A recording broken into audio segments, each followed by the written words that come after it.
오늘 주시는 말씀을 먼저 보시겠습니다. 우리 마가복음 7장 24절에서 30절까지의 말씀입니다. 우리 같이 봉독하시도록 하겠습니다. 예수께서 일어나사 거기를 떠나 두로 지경으로 가서 한 집에 들어가 아무도 모르게 하시려 하나 숨길 수 없더라. 이에 더러운 귀신 들린 어린 딸을 둔 한 여자가 예수의 소문을 듣고 곧 와서 그 발 아래 엎드리니 그 여자는 헬라인이요 수르보니게 족속이라. 자기 딸에게서 귀신 쫓아 주시기를 간구하거늘 예수께서 이르시되 자녀를 먼저 배불리 먹게 할지니 자녀의 떡을 취하여 개들에게 던짐이 마땅치 아니하리라. 여자가 대답하여 가로되 주여 올소이다마는 상 아래 개들도 아이들의 먹던 부스러기를 먹나이다. 예수께서 가라사대 이 말을 하였으니 돌아가라. 귀신이 내 딸에게서 나갔느니라 하시매 여자가 집에 돌아가 본즉 아이가 침상에 귀신이 나갔더라. 아멘. 이제 우리 말씀을 듣는 시간인데요. 우리 김현정 집사님 멘트로 우리 강사 목사님을 소개하도록 하겠습니다. 항상 젠틀하시고 또 핸섬하시고 또 무엇보다도 우리에게 귀한 말씀을 주시는 우리 사랑하는 담임 목사님, 우리 10년 동안 귀한 말씀 주셨는데요. 다시 한번 뜨거운 박수로 한번 모셨으면 좋겠습니다.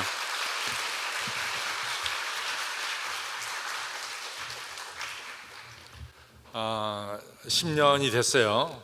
저는 사실 10년이 되는지 몰랐는데 10년이 됐습니다. 참 세월이 빨리 흐른 것 같아요. 한신교회 와가지고 제가 이제 느낀 점은 뭐냐면은 학부모들이 상당히 열심히 많다. 또 이 반원초등학교가 사실은 우리 사회의 이런 경량하고는 다르게 반원초등학교는 학생들이 더 늘어나고 있다라는 것을 알 수 있어요. 그래서 다른 학교들은 학생들이 줄어갖고 학급수를 줄이는데 반원초등학교는 그 반대로 나갑니다. 학생이 많아가지고 교실을 증축하고 그러다 보니까 우리 이 동네에 초등학생을 둔 부모님들이 상당히 많이 사시고 계시고 또 다른 지역에서도 일부러 이쪽으로 이사 와서 이 반원초등학교의 자녀들을 다닐 수 있도록 이렇게 수고하시는 부모님들이 많습니다. 그래서 우리 지역에는 어디나 마찬가지지만은 우리 부모님들이 자녀들을 위해서 굉장히 열정이 많으니까 더 자녀들이 영적으로 잘 자라나기 위해서 어머니 기도회를 하는 게 참 좋지 않겠는가 이렇게 생각해 가지고 한 10년 전에 벌써 생각은 한 11년 전에 한 것 같아요. 근데 저희들이 한 1년 동안 어머니 기도하는 데를 좀 다녀보고 또 좀 연구를 한 다음에 아마 2008년도 9월부터 시작이 된 것 같습니다. 그래서 벌써 10년이 됐습니다. 정말 하나님의 가운데 어머니 기도회가 10년이 됐고 또 저 개인적으로 볼 때는 어머니 기도회가 너무 중요한 것은 우리 이 어머니 기도회 스태프들이 너무나 열정적으로 일들을 잘 하셔서 어머니 기도회가 잘 되고 또 이 스태프들이 어머니 기도회를 섬기면서 교회를 어떻게 섬겨야 되는가 이런 것들도 많이 배우게 되는 것 같아요.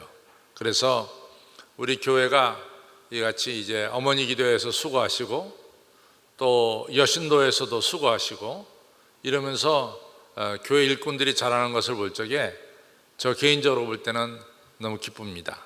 그래서 참 10년 동안 한결같이 하나님께서 우리 한신교회를 사랑해 주시고 또 어머니 교회를 은혜를 베풀어 주신 것 너무나 감사합니다. 우리 인도해 주신 하나님께 먼저 큰 박수를 하나님께 올리시길 바랍니다. 근데 이제 사실은 제가 이제 어머니 기도회 봄, 가을마다 첫 시간은 이제 제가 말씀을 전해요. 근데 아시다시피 제가 이제 목회를 하면서 이 힘든 것 중에 하나가 사실은 한 교회에서 오래 목회하다 보면은 가장 어려운 것 중에 하나가 이 부활절 설교고 또 추수감사절 설교고 또 이 성탄절 설교예요. 왜냐하면은 그 성경에 나오는 부활절하고 추수감사절, 뭐 신년주일은 그 본문이 아주 거의 정해져 있거든요. 그래서 그 본문을 가지고 이제 설교를 해야 되는데, 또 머리가 좋으신 분들은 우리 목사님이 그 몇 년 전에 똑같은 설교를 하신 것 같은데 뭐 이렇게 생각하는 분들도 있고, 그래서 참 이 설교를 준비하는데 상당히 어렵습니다. 근데 그 중에 하나가 어머니 기도예요. 이 어머니 기도회가 1년에 제가 꼭 2차례씩은 설교해야 되니까 벌써 10년이 됐으니까 제가 이 20번을 한 거예요. 근데 요즘에는 우리 어머니 기도회가 봐줘가지고 이제 이 시작 때만 저한테 맡겼는데, 처음에 시작할 때는 처음도 제가 해야 되고 마지막도 제가 해야 됐어요. 그래서 한동안은 내가 어머니 기도회에 1년에 한 4차례 정도는 설교했습니다. 그러다 보니까 이 어머니 기도회 설교를 맡으면은 아주 제 긴장이 되는 거 있죠. 이거 어떻게 무슨 설교를 하지? 그런 이 어머니 설교에 쉽지가 않습니다. 하여간 어쨌든 간에 저는 너무 기뻐요. 그리고 너무 기쁜 게 어머니 기도회가 너무 잘 돼서 기쁩니다. 사실은 이제 저 정도 나이가 되면은 뭘 생각하냐면은 앞으로 한신의 20년, 30년, 40년 뒤를 이렇게 좀 내다봐야고 있거든요. 물론 제가 뭐 그때까지 살아있을지 또 세상을 떠나는지 모르겠어요. 그러나 적어도 한 교회를 담임 목사하는 목회자는 제가 은퇴하더라도 우리 교회가 더 잘 돼서 하나님께 크게 영광 돌리는 교회가 돼야 되겠다, 이런 생각을 항상 가지고 있습니다. 그래서 어떻게 하면 계속해서 교회에 훌륭한 일꾼들이 많이 배출되겠는가, 이런 생각을 이제 하고 있는데, 정말 어머니 기도회가 너무 잘해서 좋아요. 그래서 이 어머니 기도회 여신도들이 열심히 봉사하니까 여러분들이 이제 교회 큰 살림인 여신도의 살림도 잘 할 수 있고, 더 나아가서 교회 살림도 이제 잘 할 수 있을 것 같아서 너무 기쁩니다. 아무쪼록 맡겨진 일에 우리 어머니 기도회 스태프들 더 충성하기를 바랍니다. 뭐 아멘 소리가 너무 작다. 더 충성하기 바랍니다. 이제 자식을 키우면서 자식을 키울 때의 이 기쁨과 즐거움을 사실은 모르고 키울 때가 많이 있어요. 그거는 솔직한 고백입니다. 저도 이제 큰애 둘째를 연년생으로 낳아가지고 둘을 키웠는데, 둘을 키울 때는 정신없이 키웠어요. 정말 정신없이 키웠어요. 요즘들 이제 보면은 여러분들 아이들을 친정 어머니나 또 옆에서 도와주는 분들이 계셔갖고 도움받으면서 이제 여러분들 자녀를 키우는데, 저희 같은 경우는 미국서 애를 낳기 때문에 미국서는 뭐 도와주는 사람이 없어요. 그 부부가 알아서 키워야지. 그래갖고 우리 연년생을 낳았으니까 뭐 이게 보통 어려운 게 아닙니다. 그 다음에 제가 언젠가도 얘기했지만은 제 양복 이 양쪽에는 애들 침이 항상 묻어 있어요. 이렇게 안고 다녀가지고. 근데 이제 그게 어느 순간부터 그게 이제 없어지기 시작했는데, 그때 너무 힘들다. 둘을 키우는 게 너무 힘들다. 이런 생각을 들었는데, 걔네들이 18이 되니까 어김없이 아빠 엄마를 떠나가지고 그 다음부터는 혼자서들 생활하기 시작했어요. 그게 오늘날까지 계속됩니다. 더 이상은 18살 이후부터는 우리하고 같이 산다는 것은 이같이 더 이상 기대할 수가 없어요. 그러니까 여러분들도 여러분들의 자녀가 지금 18세 미만이면은 여러분들의 자녀들을 여러분들이 데리고 키운다는 건 축복입니다. 힘들더라도 그 아이들을 잘 데리고 키우시기 바랍니다. 걔들이 더 크면은 부모하고 같이 지내는 거 별로 좋아하지 않아요. 자기들끼리 알아서 다 지냅니다. 근데 그 전까지는 부모를 의지합니다. 그러니까 18 되기까지 잘 키우시기를 바랍니다.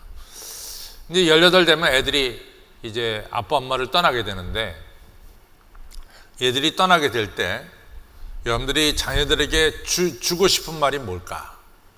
뭐 여러 가지 있을 거예요. 너 기숙사에 들어가서 건강하게 잘 지내라. 좋은 친구들하고 사귀라. 뭐 여러 가지 이야기가 있겠죠. 공부 잘해라. 뭐 이런 이야기가 있겠죠. 근데 아이들한테 많은 얘기를 하면은 뭐 물론 머리 좋은 아이들은 어머니가 한 얘기 다 기억하겠지만은 많은 얘기를 하면 많은 것을 잊어버려요. 그래서 제 생각에는 이 아이들한테 주는 이야기는 꼭 한마디, 가장 중요한 한마디, 이 한마디를 자녀에게 주는 게 좋지 않을까 이런 생각이 듭니다.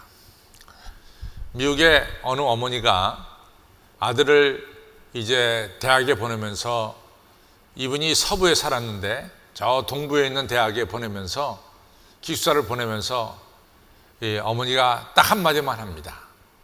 아들아, 나는 다른 거 바랄 거 하나 없다. 너 물론 가서 공부도 잘할 줄 내가 알지만은 내가 한 가지 꼭 바라는 것은 너 주일이 되면은 틀림없이 교회 가야 된다. 주일날 딴 데 가지 말고 주일은 어떻게 해서든지 너는 주일날은 꼭 교회 가서 예배를 드려라. 내가 엄마가 너한테 바라는 것은 이 한마디밖에 없다. 근데 아들은 어머니가 여러 가지 이야기 하실 줄 알았는데 딱 한마디만 하는 거예요. 주일에 가서 꼭 주일에는 교회를 가라. 그러니까 그 아들이 그 엄마가 말한 한마디를 기억합니다. 아, 우리 어머니가 다른 얘기는 전혀 안 하시고 그냥 주일에 가서 열심히 주일을 지켜라 이 한마디만 하신 것을 기억합니다. 그래서 어느 날인데 친구와 함께 이제 어디 주일날인데 놀러 가기로 했어요. 놀러 가는데 친구와 함께 걸어가는데 교회 앞을 지나게 됐습니다. 근데 교회 앞에 지금은 안 그렇지만 옛날에는, 지금도 미국계 아마 그럴지도 몰라요. 그날 설교 제목을 또 성경 본문하고 써붙이는 데가 있습니다. 근데 설교 제목은 뭐냐면 죄의 싹은 사망이다. 이것이 그날 그 교회 목사님의 설교 제목이었어요. 근데 이 친구가 그것을 딱 보는 순간 무슨 생각이 딱 떠올랐냐면 어머니의 이야기가 떠올랐어요. 아들아, 너 주일은 꼭 교회 가서 예배를 드려야 된다. 이것이 어머니가 너한테 부탁하는 말이다. 그 어머니 말씀이 생각이 났어요. 그래가지고 이 친구가 같이 가던 친구한테 나는 오늘 너희들하고 같이 놀러 못 가겠다. 나는 오늘은 너희들하고 같이 못 간다. 오늘 주일이고 어머니가 나한테 하신 말씀이 있는데 그것은 주일은 꼭 교회 가서 예배드리라는 말씀을 주셨는데 내가 어머니 말씀이 생각나서 내가 못 놀러 가겠다. 그때 막 친구들이 막 뭐라 그럽니다. 너는 말이지 약속을 다 해놓고 또 계획도 다 세워놓고 나가기로 했는데 너 뭐 어머니 핑계대고 이게 말이 되냐? 너 때문에 모든 계획이 다 잘못되는 거 아니냐? 어그러지는 게 아니냐? 그래도 이 친구는 어머니 말씀이 생각났습니다. 나는 너희들하고 오늘 못 놀러 간다. 그 다음부터는 이 친구하고 다른 친구들 사이가 갈라졌습니다.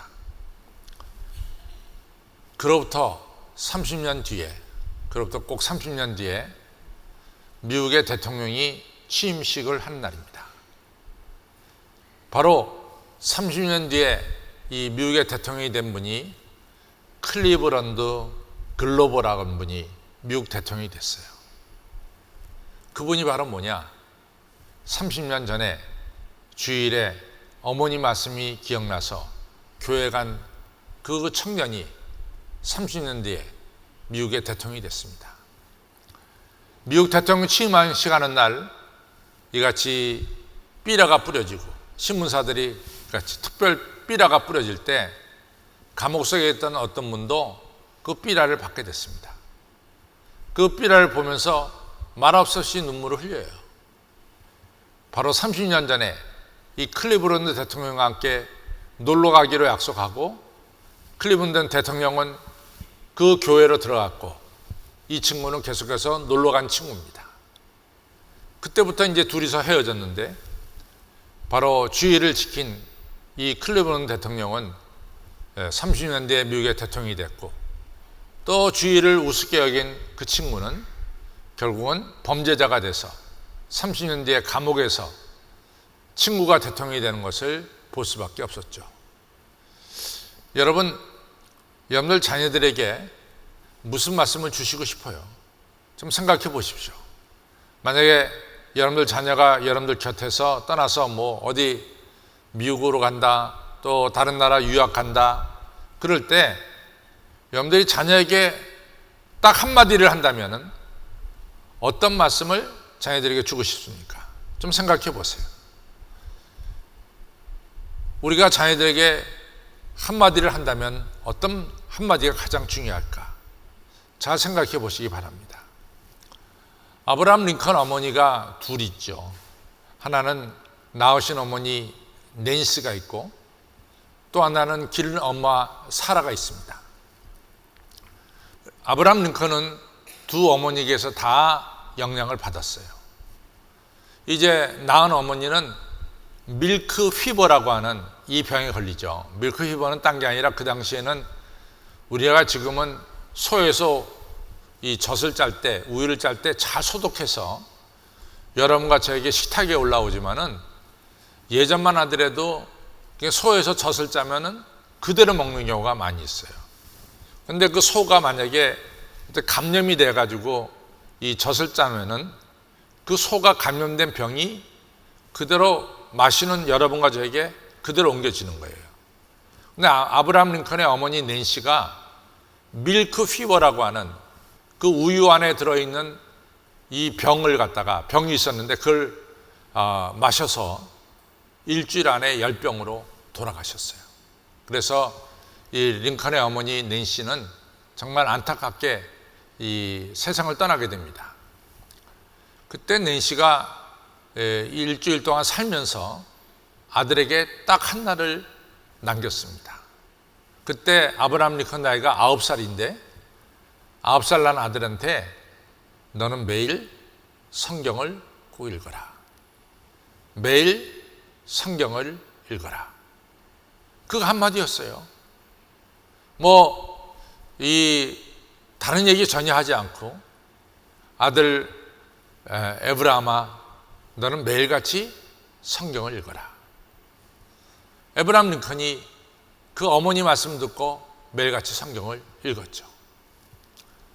또 두 번째 어머니 이 낸시는 이 아브라함 링컨이 성경을 읽는 시간에는 절대로 이 아들에게 이 일 저 일을 시키지 않았습니다. 아버지는 에브라함이 성경 읽다가 도중에 나와서 아버지 하는 일을 도와주기를 바랬어요. 그래서 아들을 부르라고 치면은 이 두 번째 부인 사라가 남편에게 찾아가서 얘기합니다. 아들이 성경을 읽는데 아들을 부르지 마세요. 뭘 원하세요? 제가 도와드릴게요. 그래가지고 아들이 성경을 읽는 시간을 전혀 방해받지 않도록 두 번째 엄마가 이 아브라함 링컨이 성경 읽는 일을 도와줬습니다. 링컨이 대통령이 됐을 때도 이 두 번째 어머니가 너무 고마운 거예요. 그래서 두 번째 어머니를 언제나 어머니라 부르고 항상 어머니한테 찾아가서 이같이 인사도 드리고 그랬답니다. 아브라함 링컨이 대통령이 된 것은 두 어머니의 훌륭한 가르침이죠. 첫 번째 어머니는 성경을 읽어라. 두 번째 어머니는 성경을 읽는 것에 대해서 방해받지 않도록 옆에서 도와줬죠. 그것이 바로 아브라함 링컨이 되게 한 거예요. 저는 이 클리브런드 어머니나 또는 아브라함 링컨 어머니를 한마디로 말하면 뭐냐? 지혜로운 어머니다. 정말 지혜로운 어머니다. 다 알잖아요. 여러분과 저가 우리 자식들이 여러 가지를 다 할 수 있는 거 좋죠. 그러나 다 할 수 없어요. 다 할 수 없습니다. 우리가 할 수 있는 것은 몇 가지 잘할 수 있어요. 우리 아이들에게 만능 선수로 만들지 말고 우리 아이가 잘할 수 있는 것 몇 가지를 집중해서 여러분과 저는 이 교육을 시키고 또 격려해 주는 게 좋습니다. 클리브런드는 자기 아들이 주의를 꼭 지키는 것, 이거 하나 잘하도록 이같이 충고를 했고, 아브라함 링컨의 어머니는 성경을 읽는 것을 잘하도록 한 가지를 주문했습니다. 이것이 바로 저는 지혜로운 어머니라고 생각해요. 오늘 성경에 보면은 또 다른 지혜로운 어머니가 나옵니다. 이 어머니는 수르보니게 여인입니다. 이스라엘 여자가 아니죠. 근데 이 어머니는 자기 딸이 귀신 들려서 이제 세상을 떠나게 됐어요. 그때 이 어머니는 누구한테 찾아가냐면은 자기네 동족 사람이 아닌 유대인인 예수님에게 찾아갑니다. 예수님에게 찾아가서 내 딸이 귀신 들려서 아주 흉악하게 되었고 죽게 되었습니다. 이런 이야기를 하죠. 그래서 이제 예수님께서 내가 이스라엘 집에 잃어버린 양에게 왔지 이방인에게 오지 않았다. 이러면서 이제 거절합니다. 그럼 어쨌든 간에 이 어머니가 지혜롭다는 것은 내 아이의 문제를 해결해 주실 분은 바로 예수님이라고 하는 사실을 정확하게 알았어요. 여러분과 저의 자녀를 가장 사랑하시고 또 하나님의 계획대로 키워주실 분은 누구냐? 바로 예수님이십니다. 예수님이십니다. 그래서 여러분들이 여러분들의 자녀의 문제를 누구에게 가져가야 되느냐? 바로 오늘 어머니 기도에 오신 것처럼 예수님에게로 가져와야 될 줄로 압니다. 이것처럼 중요한 게 없어요. 저는 이 동시대에 살았던 사울왕하고 다윗왕을 종종 비교해 봐요. 근데 사울과 다윗이 다 능력이 있는 사람입니다. 근데 두 사람이 결정적으로 차이가 나는 것은 뭐냐? 사울왕은 어려운 일을 당했을 때 하나님께 찾아가지 않고 엔돌에 살고 있는 무당에게 찾아갑니다. 사울왕은 어려운 일 당할 때 하나님에게 나아가서 다 쏟아놓지 못하고 엔돌에 살고 있는 무당에게 찾아갔어요. 그런 반면에 그것은 이제 사무엘상 28장에 나오는데 그런 반면에 사무엘상 31장에 보면은 다윗이 어려울 때는 다윗이 누구에게 찾아갔냐면 하나님 앞에 예배드렸습니다.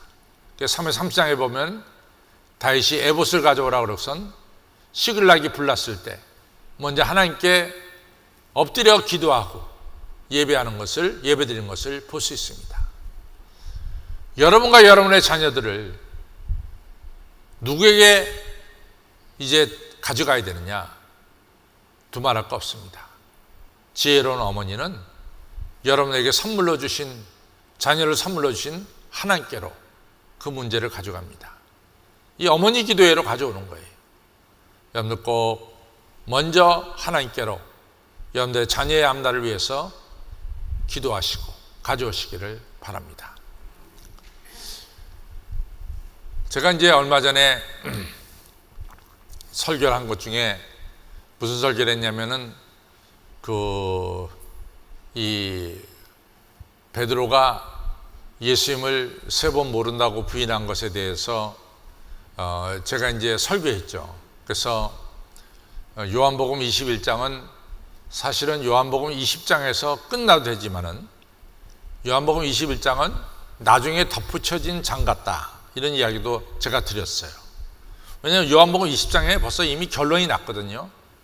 요한이 이 복음서를 쓴 것은 예수님이 하나님의 아들이요 그리스도라는 사실을 알게 하려고 썼고 누구든지 예수님을 믿는 자는 영생을 얻게 하려고 이 책을 썼다.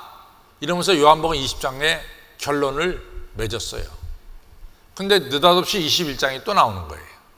그러니까 요한이 요한복음을 써놓고 나서 이거 내가 하나 빼놨다 생각해서 쓴 게 21장이죠. 21장의 내용은 베드로에 대한 이야기예요. 베드로에 대한 이야기인데 베드로가 우리가 잘 아는 대로 예수님 3번 모른다고 그랬어요.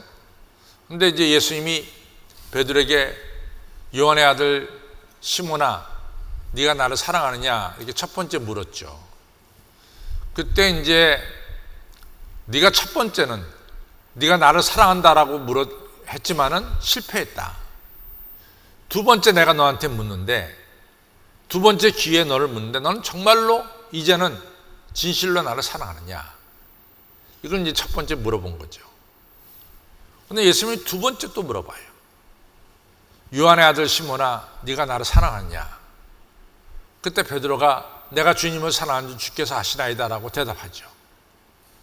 제가 늘 말씀하지만은 똑같은 것을 두 번 겹쳐서 나올 때는 거긴 진정성이 담겨져 있다.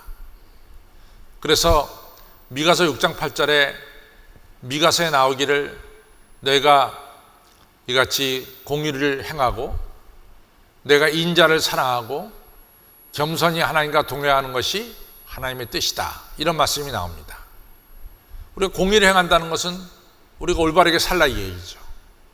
인자를 사랑한다는 것은 인자도 사랑이고 사랑도 사랑이에요. 똑같은 히브리어 헤세드가 겹쳐서 나오는 거죠. 그 얘기는 너희들이 변함없이 하나님을 사랑해야 된다, 이런 얘기죠. 예수님께서 베드로에게 두 번째로 네가 나를 사랑하느냐 라고 물어봤을 때 이 사랑은 너 정말 이제는 변함없이 신실하게 나를 사랑할 수 있느냐, 이런 질문이었죠. 베드로가 내가 주님을 사랑합니다, 앞으로는 제가 변함없이 신실하게 사랑하겠습니다, 이 두 번째 물음이었어요. 세 번째는 뭐냐? 세 번째 예수님이 또 물어봐요. 시몬의 아들, 요한의 아들 시몬아, 네가 나를 사랑하느냐. 세 번째 물어본 건 뭐냐? 제가 얘기했습니다. 예수님이 베드로, 너를 포기할 수 없다, 그 얘기입니다. 나는 너를 포기할 수 없어. 네가 비록 세 번 나를 모른다고 부인했지만 나는 너를 포기할 수 없단 말이지. 네가 실수했지만 나는 너를 포기할 수 없단 말이지. 이것이 바로 우리를 향한 예수님의 마음입니다. 자식을 향한 여러분과 저의 마음도 똑같아. 자식이 어떤 자리에 있든 여러분들 절대로 자식을 포기해서는 안 됩니다. 그것이 적어도 지혜로운 어머니가 가져야 될 중요한 거예요. 절대로 포기해서는 안 돼요.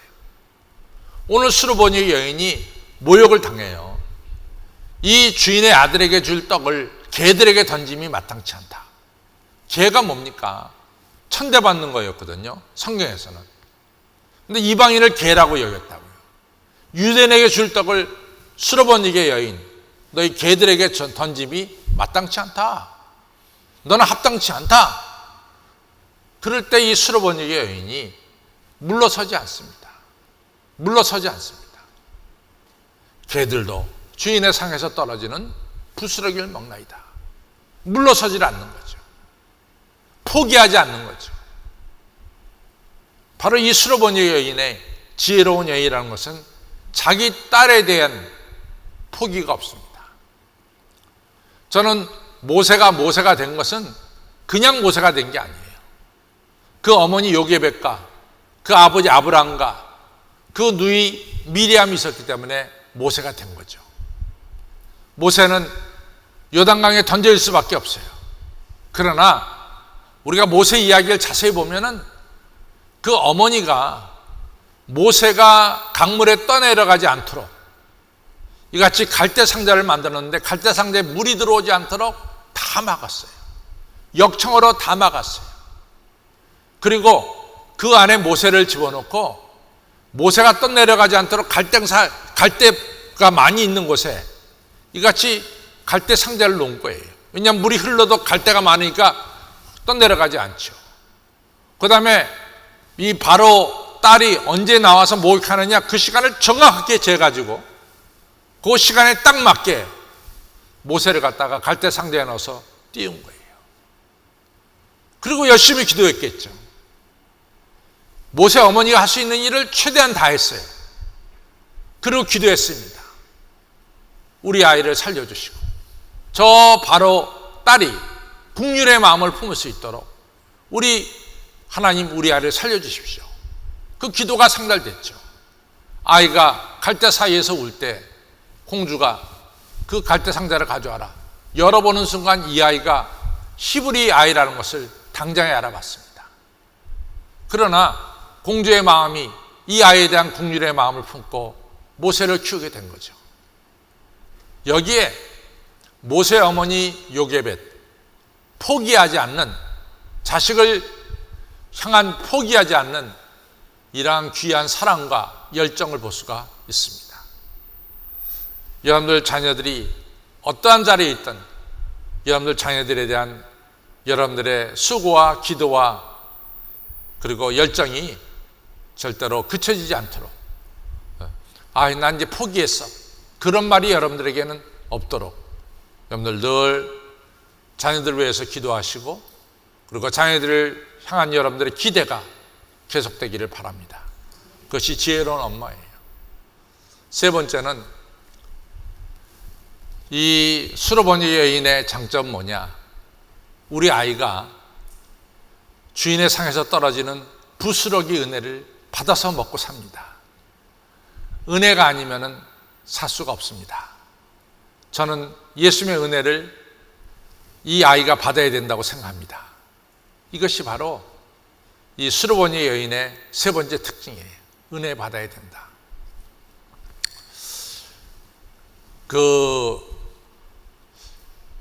사실은 이제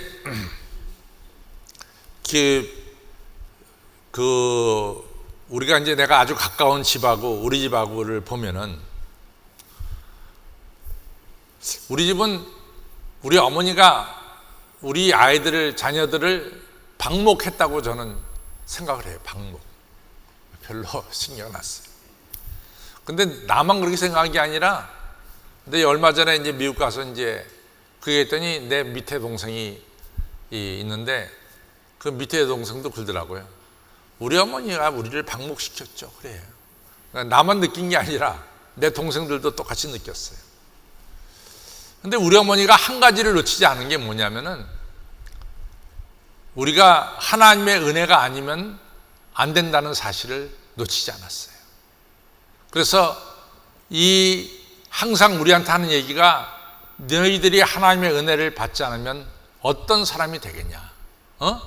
하나님의 은혜를 받아야 너희들이 존귀한 사람이 되지, 하나님의 은혜 없이는 너희들 존귀한 사람이 못 된다. 이것이 우리 어머니의 철칙이었어요. 너 은혜 받아야 된다. 그래서 제가 언젠가 얘기하지만 저희 어머니는 내 성적표를 본 적이 없어요. 내가 성적이 어떻게 나오든 별로 거기엔 관심이 없어요. 우리 어머니가 보는 것은 딱 하나예요. 우리가 주일날 교회 열심히 나가서 신앙생활하고 예배드리는 것, 이것이 가장 우선적으로 보는 거였어요. 근데 보면은, 우리 형제들을 보면은 다 행복하게 잘 살아요. 다 교회를 잘하고 다 행복하게 잘 살아요. 근데 우리 옆에 집에 그 부모는 그냥 애들 공부시키느라고 맨날 애들을 갖다가 달달달달 볶았어요. 걔들이 이렇게 행복하질 못해. 걔들이 행복하질 못해요. 그래서 지금 이 나이쯤 돼서 내가 생각해 보니까, 내가 자라날 때는 우리 어머니가 너무 방목시켜서 불만이 컸는데, 근데 지금에 와서 보니까 어머니 교육이 너무 잘한 거예요. 왜냐하면 우리는 하나님의 은혜 가운데 자라나야 되거든.